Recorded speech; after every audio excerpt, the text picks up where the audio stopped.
Hi, it's HardReset, and today I'll show you how to record the screen on INFINIX Note 60.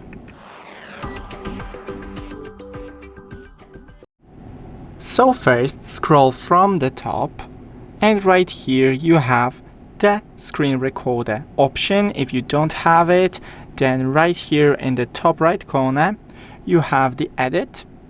Find it right here and just hold and drag.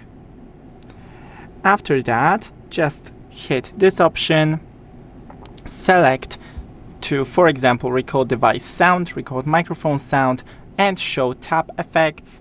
So I will record the device sound and start recording. As you can see, it is recording.